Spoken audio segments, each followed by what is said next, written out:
The call came at 2 a.m., jolting me awake from a restless sleep. The number was unfamiliar, but something made me answer anyway. Emma? The voice on the other end was shaky, desperate. Emma, I need your help. My sister Sarah. I hadn't heard her voice in 10 years, not since that night when she stood in front of my burning bakery, cigarette in hand, watching everything I'd built turn to ash. Please, she continued, her voice breaking. I don't have anyone else to turn to. I sat up in bed, my heart pounding as memories flooded back. The smell of smoke, the sound of shattering glass, the cruel smile on her face as she watched my dreams crumble. But instead of hanging up, I found myself saying something that surprised even me. Of course, Sarah. Whatever you need. My name is Emma Chen, and 10 years ago, my sister destroyed everything I had worked for. But let me take you back to the beginning to explain how we got here. Growing up, Sarah and I were never close. She was the golden child, the one who could do no wrong in our parents' eyes. Perfect grades, perfect friends, perfect life. I was the quiet one, the dreamer who spent hours in our mother's kitchen learning to bake, finding solace in the precise measurements and delicate art of pastry making. When I announced my plan to skip college and open a bakery, Sarah laughed. Really, Emma? That's your big plan? To play with flour all day? Our parents weren't much better. You're throwing your life away, Dad said, shaking his head. Sarah's going to business school. Why can't you be more like her? But I didn't listen. I had saved every penny from years of after-school jobs, carefully tucking away money while Sarah spent hers on designer clothes and parties. By the time I was 22, I had enough for a down payment on a small storefront in downtown Portland. Sweet Dreams Bakery wasn't much at first. The walls needed paint, the equipment was secondhand, and the location wasn't ideal. But it was mine. Every morning at 4 a.m., I'd unlock those doors, fire up the ovens, and start creating. My signature lavender macarons became a local favorite. The wedding cake orders started rolling in. Slowly but surely, my little bakery began to thrive. Sarah, meanwhile, dropped out of business school after 2 years. It's boring, she complained to her parents. I need to find myself. They nodded sympathetically and increased her monthly allowance. I didn't care. I was too busy building my dream. By year 3, Sweet Dreams had developed a loyal following. My Instagram page had thousands of followers and local food blogs were taking notice. I hired 2 full-time employees and was planning to expand into the vacant space next door. Then Sarah showed up at my door one rainy Tuesday afternoon. Nice place, she said, looking around with an expression I couldn't quite read. Mom mentioned you were doing well. It was the first time she'd visited in the 3 years I'd been open. She wandered around the shop, running her finger along the display cases, examining everything with critical eyes.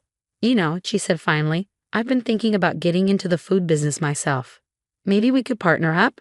You've got this whole baking thing down, but you could use some real business expertise. I nearly dropped the tray of cookies I was holding. Partner up?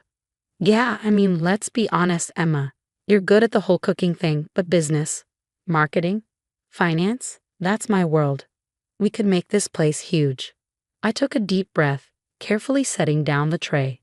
Sarah, I appreciate the offer, but I'm doing fine on my own. The business is growing steadily, and I have plans for expansion already in motion. Her face darkened. Seriously, you're turning me down.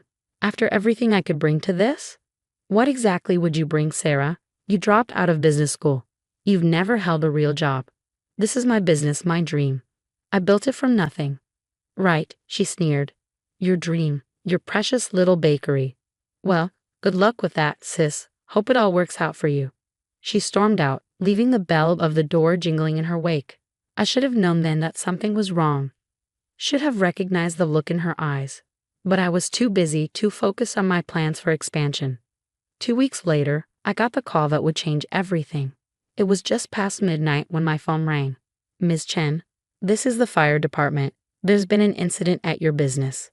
I broke every speed limit getting downtown, but by the time I arrived, it was too late.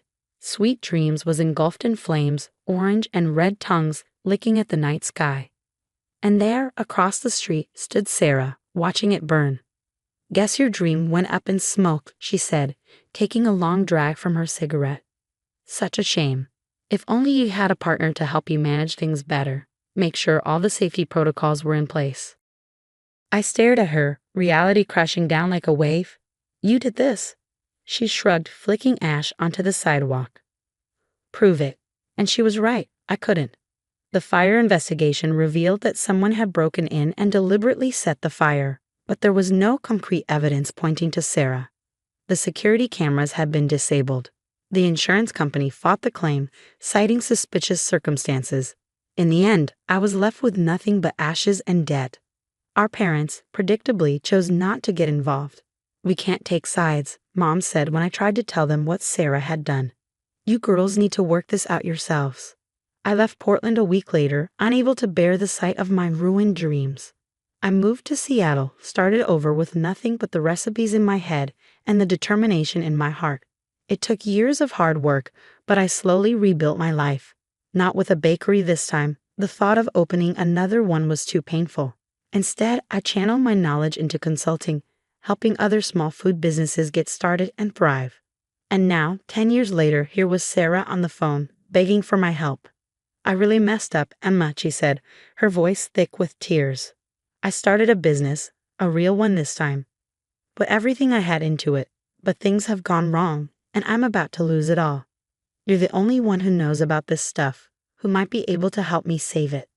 I closed my eyes, thinking about that night, about the smell of smoke and the sound of my dreams crackling into nothing. Then I thought about the last 10 years, about everything I'd learned about business, about success, about revenge served cold. Where are you? I asked, keeping my voice gentle. Let's meet tomorrow. I'll see what I can do. As I hung up the phone, I couldn't help but smile. Sarah thought she was reaching out to her successful sister for help. She had no idea she was walking right into the trap I'd spent 10 years preparing for. Sometimes the sweetest revenge takes time to rise. The coffee shop was nearly empty when Sarah walked in the next morning. 10 years had changed her, gone were the designer clothes and perfectly styled hair. Instead, she looked tired, worn down, almost fragile.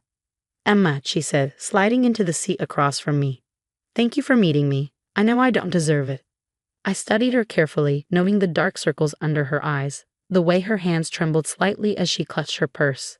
Tell me what's going on, I said, keeping my voice neutral. She took a shaky breath. I started a business 2 years ago, a high-end boutique. Used every connection I had, even convinced Mom and Dad to invest. Things were good at first, really good. But now, she paused, blinking back tears. I made some bad decisions. Trusted the wrong people. The store is drowning in debt, and I just found out my business partner has been embezzling money. I took a slow sip of my coffee, letting her words hang in the air. How much? Almost everything, she whispered. $500,000. Gone. And the worst part? Mom and Dad's investment. That's gone too. They don't know yet. I can't face them, Emma. I can't tell them I lost everything. The irony wasn't lost on me. Here was Sarah, facing the loss of everything she'd built, just like I had 10 years ago. But while my destruction had come from her deliberate malice, hers was the result of her own poor choices. I need your help, she continued, her voice breaking. You're the only one I know who understands business, who might know how to fix this. Please, Emma. I know I don't deserve your help, not after everything, but I'm desperate. I set my cup down carefully, thinking about the files sitting in my home office, the one I'd been building for years. Inside was every piece of information I'd gathered about Sarah's business ventures, every connection I'd cultivated, every detail I'd need for this exact moment. Of course I'll help, I said softly. That's what sisters are for, right? Relief flooded her face. Really? Oh God, Emma, thank you. I promise I'll make it up to you somehow. Don't worry about that, I replied, pulling out my laptop. Let's start by going through your books. I need to see exactly what we're dealing with. Over the next few hours, Sarah laid out the entire mess. Her boutique, Lux & Co. had started strong, capitalizing on her social connections and our parents' investment. But her lack of real business experience showed in every decision. She overspent on inventory, signed a lease she couldn't afford, and trusted a smooth-talking business partner who had systematically drained the company's accounts.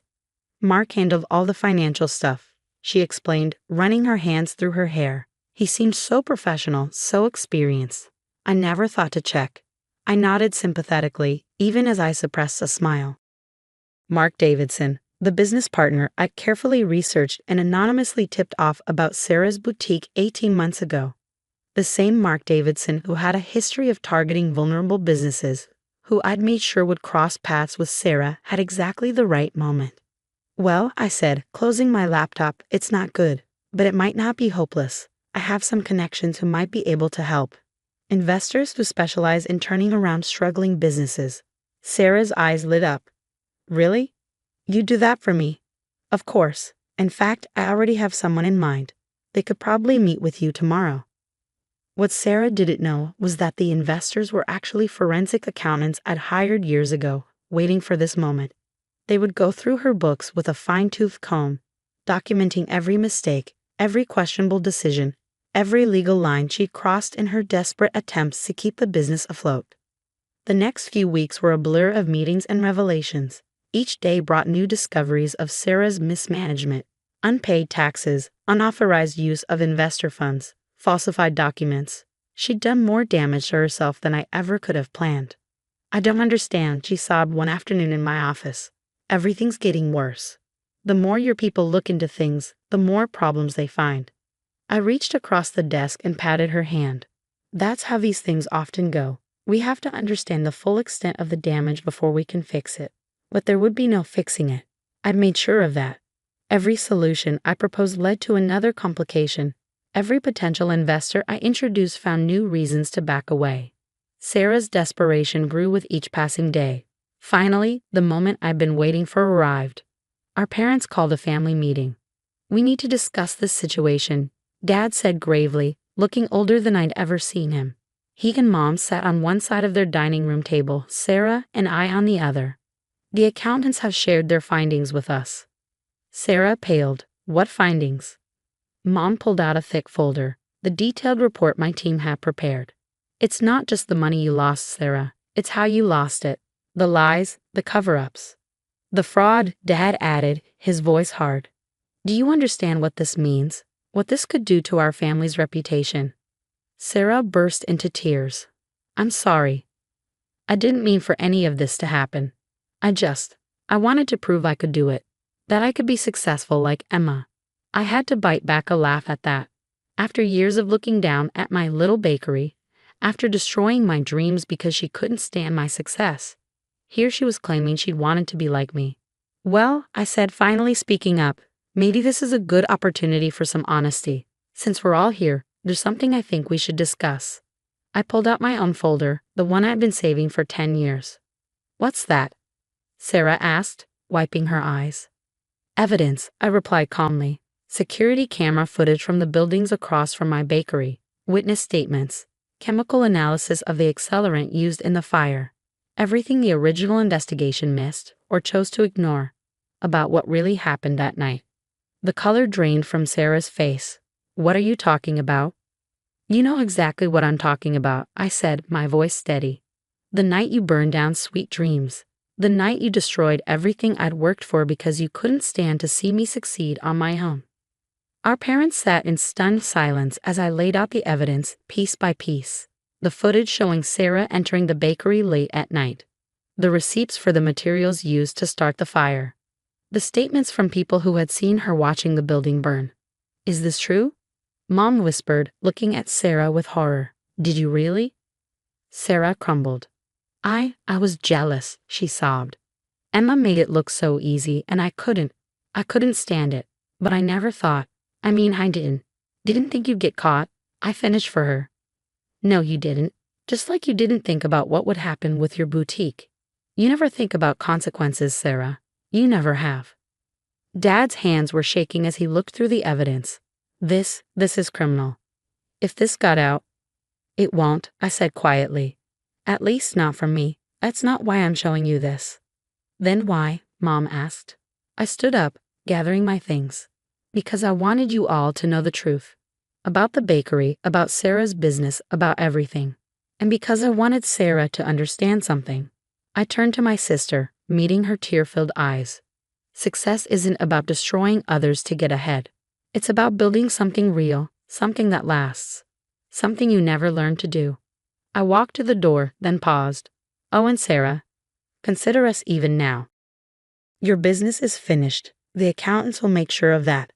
But you won't face charges, and neither will Mark Davidson. He agreed to return most of the money he took in exchange for immunity. Amazing what people will do when they realize they've been played. Understanding dawned in her eyes. He planned this? All of it?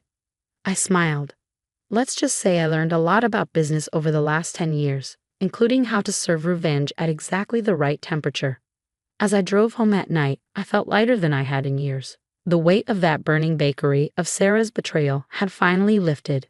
I got my justice, not through destruction like she had chosen, but through patience and careful planning. Sometimes the sweetest victory isn't in watching something burn. It's in watching it slowly crumble, piece by piece, until there's nothing left but the truth. I never saw Sarah again after that night. Last I heard, she'd moved across the country, trying to start over somewhere new. Our parents eventually recovered most of their investment, thanks to the deal I'd arranged with Mark Davidson. They never looked at either of us quite the same way again. As for me, I opened a new bakery last month, not because I needed to. My consulting business is more successful than Sweet Dreams ever was, but because sometimes the best way to heal old wounds is to face them head-on. The morning we opened, I stood in front of my new ovens, breathing in the familiar scent of vanilla and warm bread. On the wall hung a single photograph, my original Sweet Dreams bakery, taken the day I first opened its doors. Below it, written in elegant script, was a simple phrase: "Success rises best when baked with patience."